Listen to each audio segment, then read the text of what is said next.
What's going on, ladies and gentlemen? Thank you so much for tuning in. It's me, Mikey Pipes.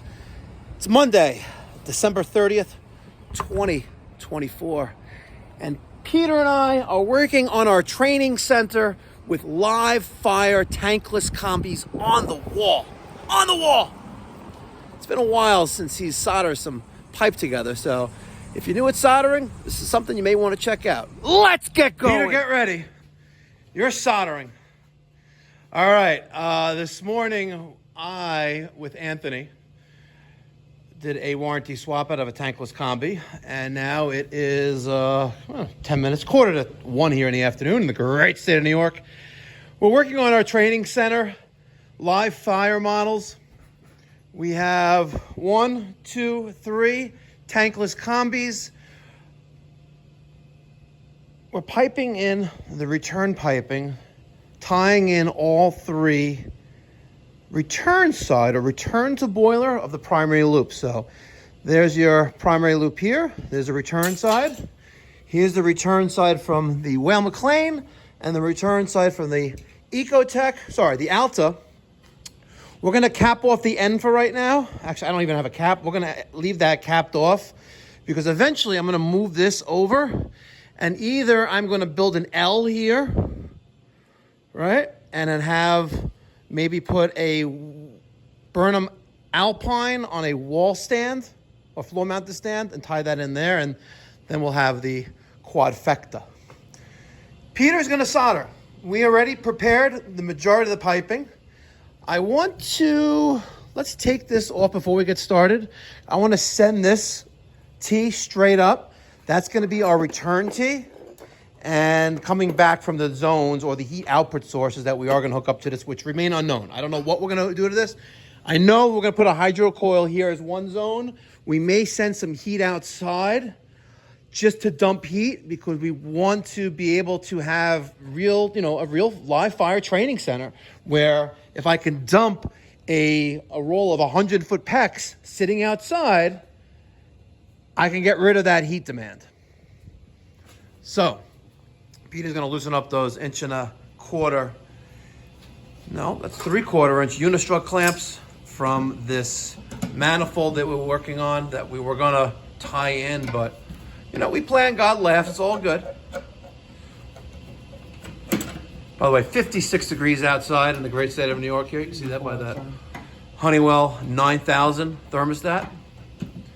Now, let me just help him here so he doesn't drop that. You're good. Once it's loose, you'll be able to get it off, generally.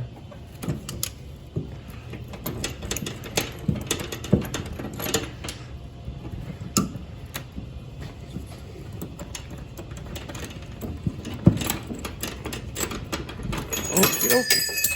Oh. All right, let's put this there for right now. That one there. Let's grab this. Let's grab this. Let's grab that. We're gonna put this up there for right now. Let's get the other piece. Let's put that right there. Let's get that 1.25 piece right there. But before we put that into that T, let's clean off that end, put a little flux on it, because we're gonna solder that in. All right, so we are going to add that 1.25 M tubing into the T. And I already pre-made these split ring hangers with the wall plates. We're gonna give Peter any way you want, but we're gonna make sure it's level. Okay. Because now the steel on the threaded rod is gonna touch the copper. Back it out.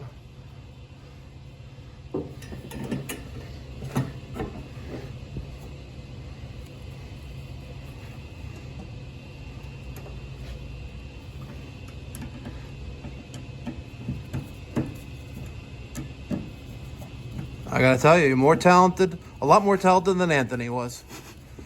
I say was, past tense. Let's see, put. Well, the crowd's gonna have to wait and find out. All right, so let's make sure that this pipe is gonna be going straight up vertically. A little bit more right there. All right, screw it. Yeah, but don't, okay, you can try that way. Any way you want.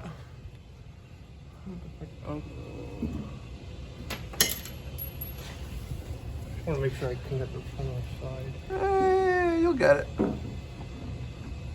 Yeah.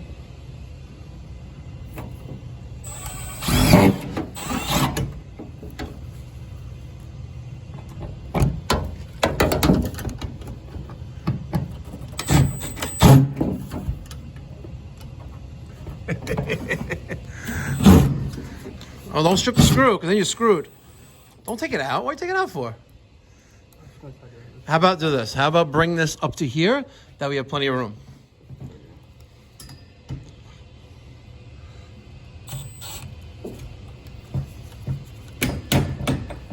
Tight. Yeah. You know why? Because it's made in China. Keep going. So you can clear it. There you go.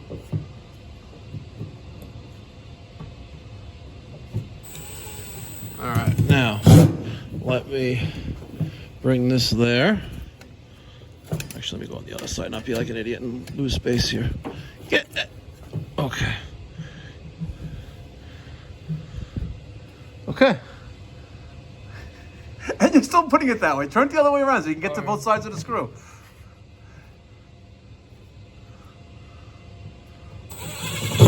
Oh god.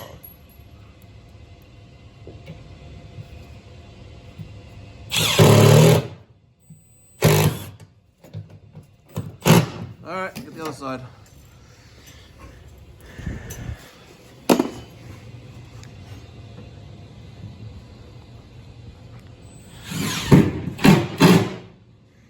Not too shabby. I can't believe we're actually building it. It's unbelievable. We're actually building it. This is crazy.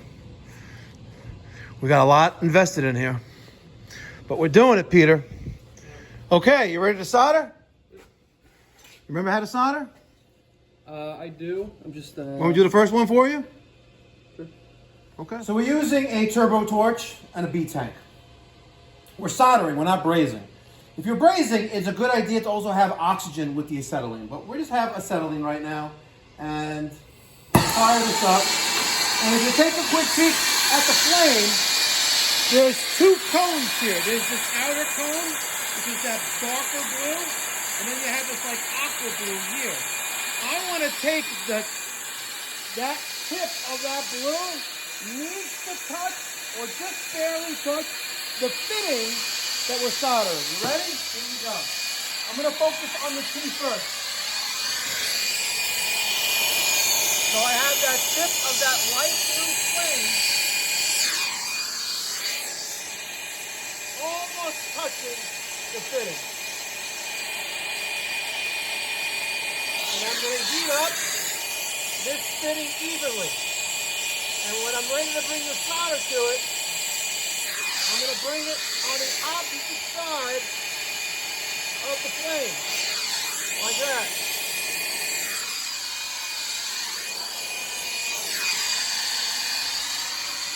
Up. All right. Now while it's still hot, let's continue this spinning.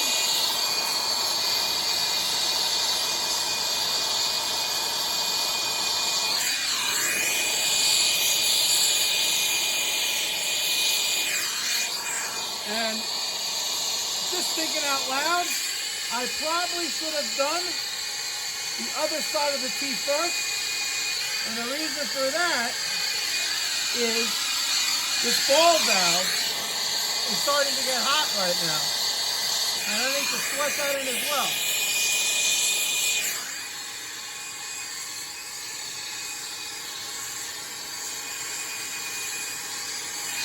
All right, let's go to the ball valve.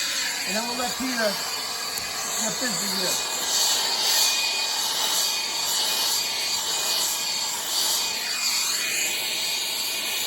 And let's leave that cracked open a little bit. Good practice. Don't have it fully open. Don't have it fully closed. There's a reason for the madness, ladies and gentlemen. Now the brass is going to take longer to heat up than the copper. But lo and behold, it will heat up. Just take a little bit longer than it did before. There's that. Let's do the other side of the ball valve, which is probably already still hot.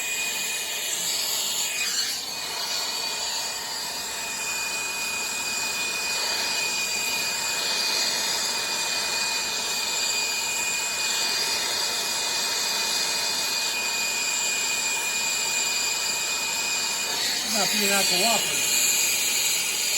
There we go. A little bit more right there.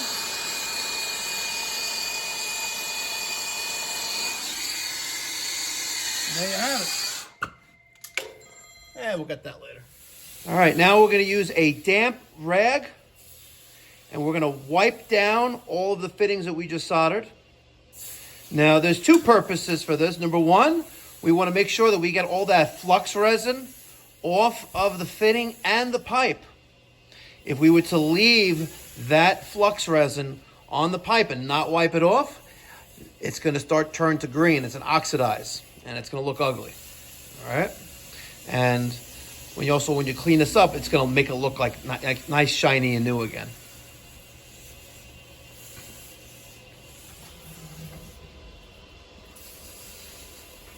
Beautiful.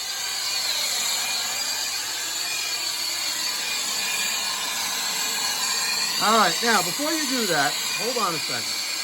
All right, because we got some Teflon tape there, right on that male adapter that we just sweat in there. So there's two ways of doing this. Number one, you take this wet rag. It's a wheel wet rag. You wrap that around that and try to act as a heat sink or act as a heat shield, Or you can get the real wet rag from the truck by Refrigeration Technologies, not a sponsor of the channel. And there you go. See, that works too. Okay?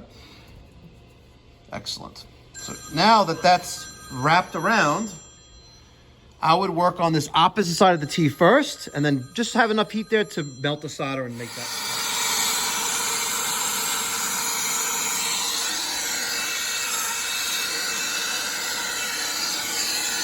Remember, flame opposite where you're bringing the solder, and use gravity as your friend.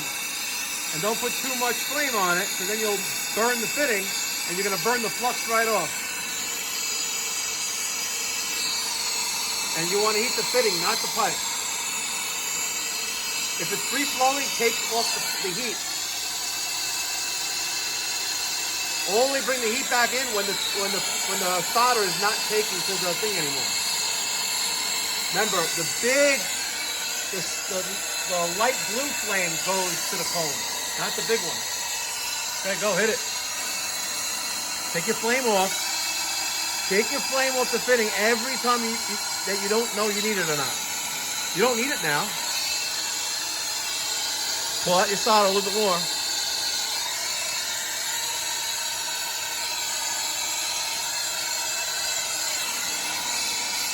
Take the flame off. You didn't try it first.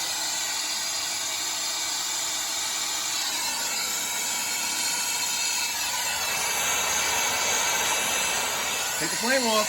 You gotta constantly try it.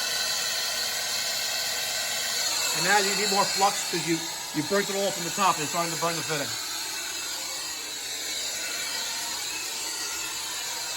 Here, you need flux. The top of the fitting is.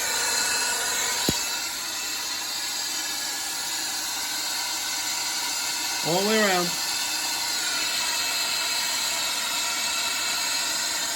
A little bit of heat. Touch the side. Unroll this. Here, hold on for a second. Roll.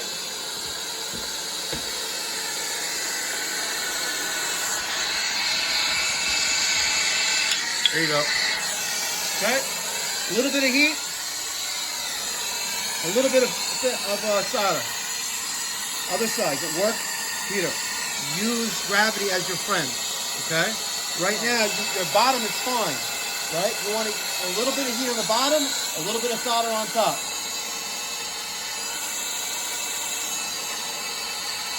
And then pull it away. Keep trying until it takes it. A little bit more, pull it away. Keep going.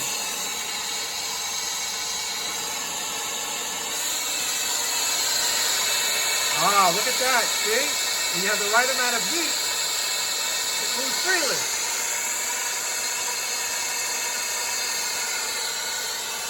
What are you doing with that? What are you doing?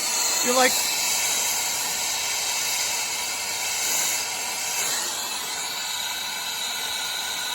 Hit it right there. Stop right there, right there, right there. There you go. There you go. Okay. You did that one already? Yeah? Okay, next. Opposite side. Go.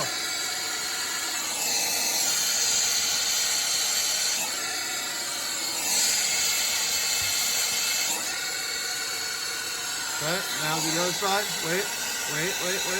Go. Go. At the top, it'll drop down. It'll drop down. Get that corner right there. There you go. You ready?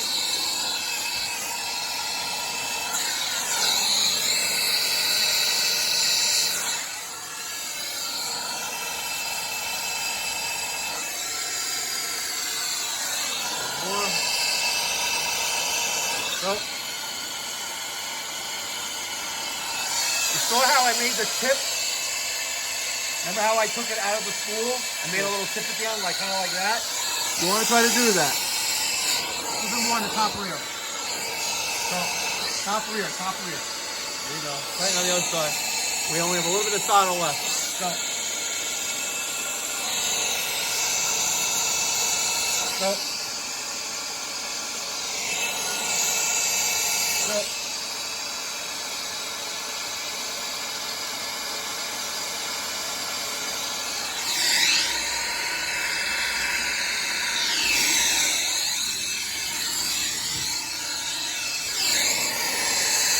Top rear. Not really, you missed it. So, there you go. Look at that. Very little snotty too. See, look at that. Just come lay down here and see what you did. If this is your first time watching a video on my channel, thank you. Make sure you smash that thumbs up button. Just hit it once. And hit that alarm bell thing to get post notifications when I drop a video. I am building a training center and we'll be developing a curriculum where we're going to have a by-techs, for-techs, hands-on live fire training. Unlike distributors, plumbing supply houses, sales reps for all these manufacturers, which are primarily sales driven. And I get it, they do have some live fires here and there, like Ferguson and Bayport. Great facility. But you're sitting in a classroom with 40 or 80 other HVAC and plumbing techs learning about products. You're sitting there at a desk watching an overhead projector. Vast majority of us learn by working with our hands. And if I can duplicate failures by these manufacturers giving me parts that are broken, or when we replace a part in one of these machines that we work on. There's a reason why these machines are on the wall here, for a reason, because these are the ones that we work on in our area.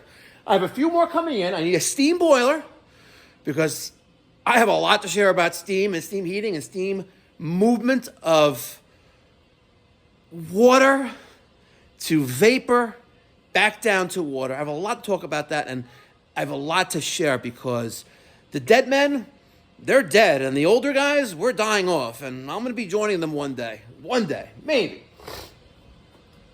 We're going to bring in a steam boiler, hydronic boiler. We got a gas furnace. We're going to 95 plus or 90 plus % efficient gas furnace, what uses direct PVC pipe going outside the structure. And we're going to duplicate failures. I'm going to have 4 or 5 or 3 of 2 guys sitting here, and we are going to physically fix problems that pop up on these systems. I think it's going to be epic.